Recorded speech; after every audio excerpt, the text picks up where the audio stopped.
All right, so today we're going to kind of dive into some pretty heavy stuff. We're looking at what happened right after that coerced plea deal that Bruce took, all from the new version of episode 10 of A Case That I Never Closed.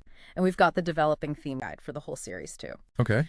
Really trying to see just how much that legal decision just messed things up for Bruce, not just in the courtroom, but for years after. Yeah, absolutely. Looking beyond just the verdict. Yeah. It's clear the material really wants us to get that, like what those years were actually like for him. Okay, so let's unpack this. You see this like immediate, almost like a suspended animation, Mm. Bruce describes it as a world without color, even calls it purgatory, Mm-hmm. which he says lasted 13 years. And it's not just sadness, right? It's Right. deeper, like emotional numbness, just drifting, Wow. not really living. He's just kind of observing his own life, just Yeah. waiting for something to change, but he can't even say what. And there's just no hope. It's gone. It's so powerful how he talks about the lack of resolution. Like, okay, the plea deal's done legally, Yeah. but emotionally, nothing's settled. Right. Just stuck in this awful in-between place, waiting. And then he mentions these like flashes Yeah. where he almost reaches out to someone. Yeah. Anyone. But then he stops because he's convinced that nobody cares. It's just crushing isolation at that point. Mhm. And the developing theme guide really brings this home with like toxic shame and internalized unworthiness. This isn't guilt over something he did, right? Right. Because the story's clear. Bruce always maintained he was innocent. It's this Mhm. deeper shame. Like he's just unworthy. And that cuts him off from the connection he needs. Exactly. It's not I did something bad, it's I am bad, Yeah. amplified by the betrayals and the lies stacking up around him. And the guide points out that systems meant to help family, the legal system, even mental health initially, Yeah. they all fail him. And you see his identity just starting to crumble. It's what he calls the slow disintegration, the Mm. trauma. It's Mhm. not just surface stuff. It rewires him. He says he lost parts of himself. The parts that wanted to be seen, to be valued, they're just gone. And And this is so insightful.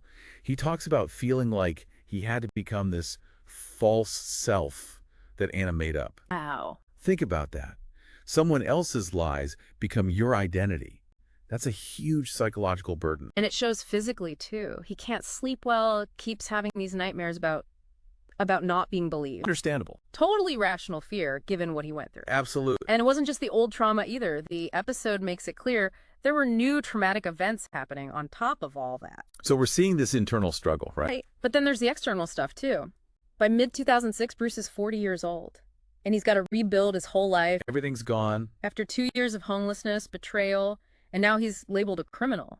But here's a key thing. He'd actually gotten a web design certification through VR before all of this.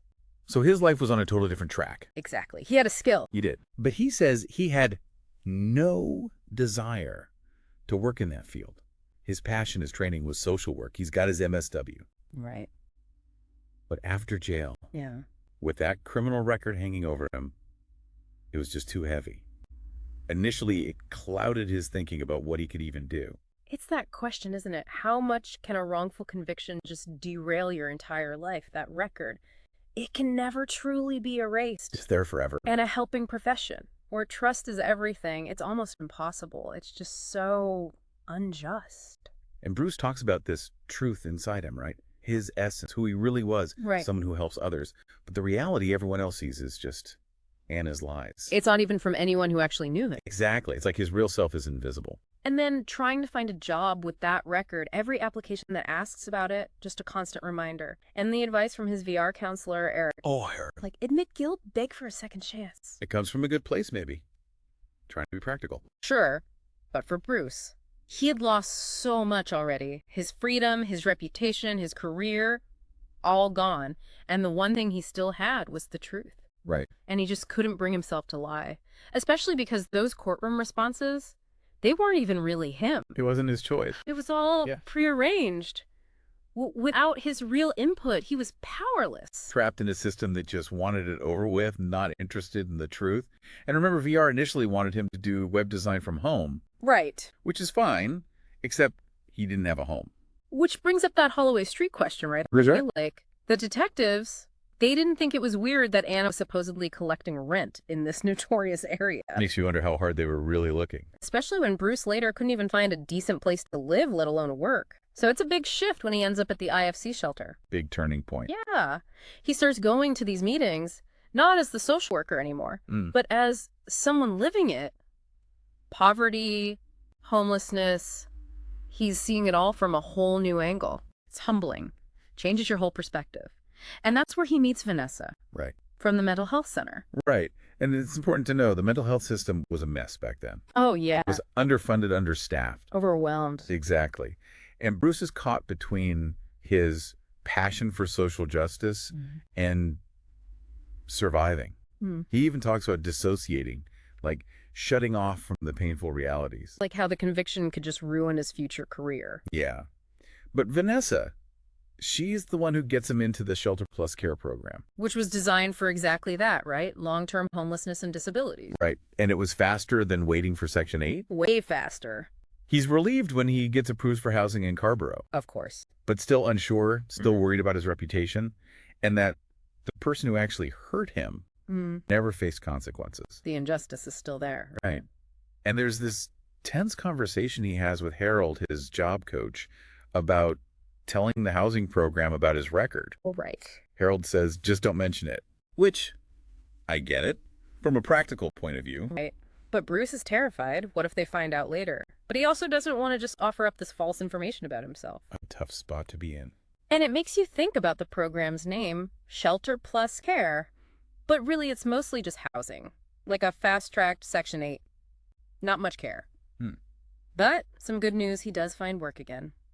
Scoring standardized tests at Measurement Inc. Okay, that's good. A small step. And his parents even give him some furniture. Wow, after everything. It's complicated. Maybe they were trying to make things right. I don't know. But then there's the whole SSDI process, Social Security Disability. Get this.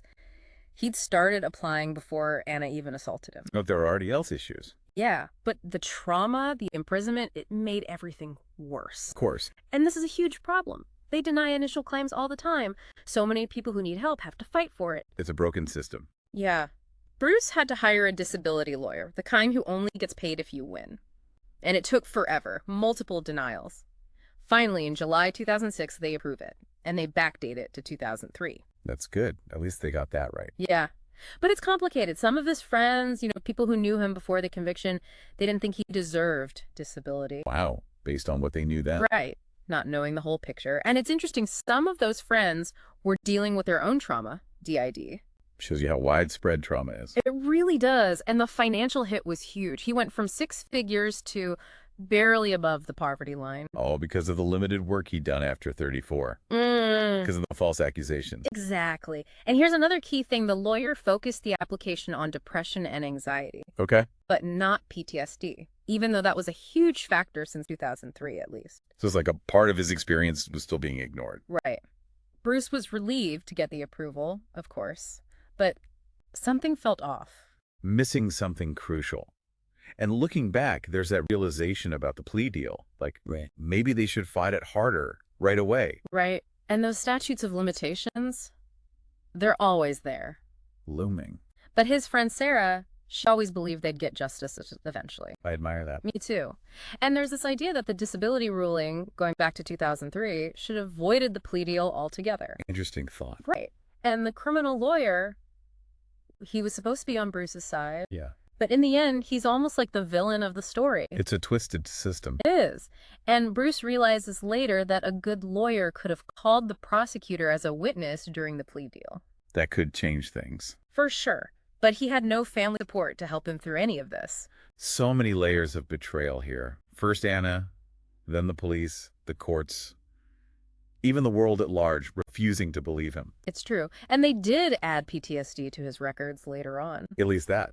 But the government declaring him 100% disabled, it felt to him like being 100% discarded. Like, they're saying he's useless now. Exactly. And the money he got, back pay, plus these tiny monthly checks. Just enough to survive. He calls it survival money, not a future. Because no amount of money could undo the damage. And think about it. He was educated, successful, and now he's labeled a criminal, disabled. Stuck with this twisted version of reality, the disability money. It felt like a goodbye gift, a pathetic one. No apology, no admission of guilt from the system, Yeah. and this disconnect, this idea of him as violent when his whole being is about helping others. It's enraging. It is. And the disability assessment. It never looked at what caused his disability. So, of course, there's no apology from the criminal justice side. It's like two separate worlds. Totally.